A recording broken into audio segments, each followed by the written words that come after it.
So, One Shot Gaming nga pala mga bossing nagbabalik na naman. Dahil nga sobrang daming ka-answer ngayon.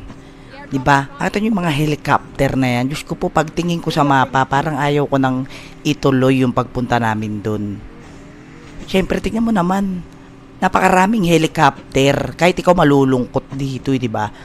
Pero siyempre, hindi matatapos yung game kung hindi natin yan pupuntahan, kung hindi natin sila uubusin.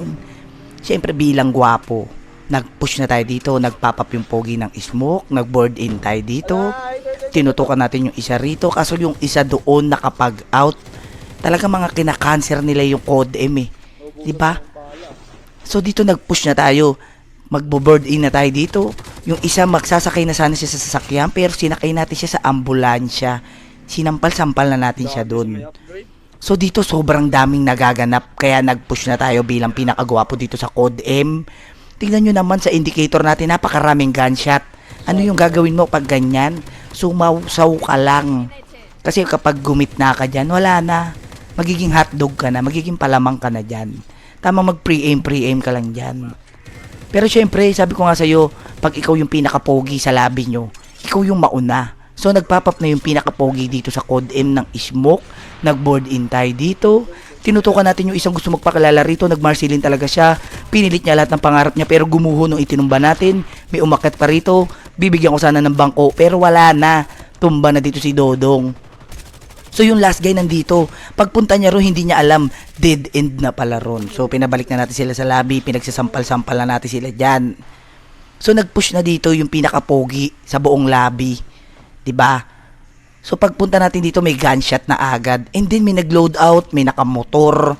Hindi na natin alam kung sino yung babarilin natin dito pero tinutukan na agad natin tong isa nakapag-out. So pag push natin dito, may umi-sneaky play, may nagpapanggap na evac dito. Kaya pinampasampal na natin 'yan. So nakita natin may nag-flashlight doon sa dulo.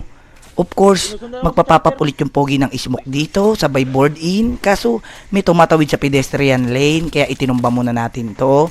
Siyempre, kailangan natin itumba yan, balakid yan. Pinag-floor rocks muna natin siya dyan. So, eto na.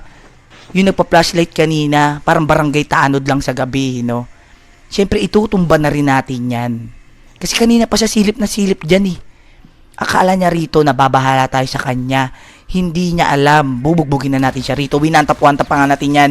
Pinektusan na agad natin yan. Pinakitaan natin ang movement. Itinumba na natin yan. Siyempre, pag pangit, itutumba na yan. So, pagpunta natin dito, napakaraming nagaganap. Nag-push na yung mga tropa natin dito. Nakita nyo naman, nakikipaggerahan na sila doon. Itinumba na ng tropa natin yung isa doon. Pero tayo dito, tamang relax lang. Itinumba ng tropa natin yung isa. Tayo dito, umakyat muna tayo sa taas. Pag backslide natin dito, may pangit. Kaya itinumba na natin yung pangit dito. Meron pang lumitaw na isang pangit sa likod natin. Nagpapap yung pogi ng smoke. Winantap-wantap na natin to. Pinag-torwax na natin dito yung pangit. Mukhang orangutan. Kaya itinumba na natin yan. So pag push natin dito, napakarami pa rin nagaganap. Ang daming cancer, ang daming helicopter. So natrap yung pogi. Pero hindi tayo nababahala. Sabi ko sa iyo, pag pogi ka, huwag ka magbahala dyan. So dito may nakamotor, nabunggo tayo kaso nakita natin yung isa doon cancer nagtatago, naka Jack 12. Tinutukan natin yung isa rito, natumba na talaga siya diyan. Pero sabi sa'yo, huwag ka lang kakabahan. Kung kabado ka doon, wala na. Dalawa na kami nagpo-floor wax diyan. Pero tutuluyan muna natin tong isa, itinumba na natin yan, sinampal-sampal na natin yan. So nadali yung tropa natin. Pumunta na agad tayo dito para sumaklolo. Yung naka Jack 12 dito, pinakain na natin ng bahala yan. Cancer eh. Pero napakarami pa rin nagaganap dito. Nakita nyo, binabaril tayo dito. Napakaraming helicopter dito. Hindi natin alam kung ano yung gagawin. Natataranta na tayo dito. Kaya itutumba na namin yung cancer dito. Pinagmumura na siya ng kakampi natin dito. Hindi ko alam kung ba't galit na galit sila doon. Nakita nyo, wala na tayong makita rito sa smoke natin. Pagpunta natin doon, pag board in natin dito, nandito pala yung mga cancer. Kaya nag-out muna tayo. Kaso babalik sana tayo. Tinutukan natin yung isa rito. Ipipitasin natin kaso ang sakit ng zone. Kung pinilit natin yung wala na, tumba na tayo ron. So dito isa na lang yung kalaban, pero wala. Kinakanser pa rin talaga nila rito. Napaka-cancer ni Kuya rito. Pinilit niya talaga yung pangarap niya sa buhay dito. Nagpapap yung pogi ng smoke rito. Ipupush na natin yan.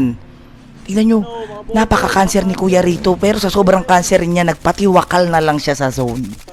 Kaya pinanalo na natin yan. Diba? Ganun tayo kalupit, ganun tayo kapogi, ganun tayo kagwapo. Pagkasama mo ko, gwapo ka na din, di ba? Kaya kung natapos mo tong video na to, make sure na mag-follow ka na, mag-react ka na dyan, i-share mo na rin yan, and then, everyday na tayo may live sa TikTok, nagbabalik nga pala mga bossing. So, kita-kits na lang tayo sa susunod na video, mga bossing.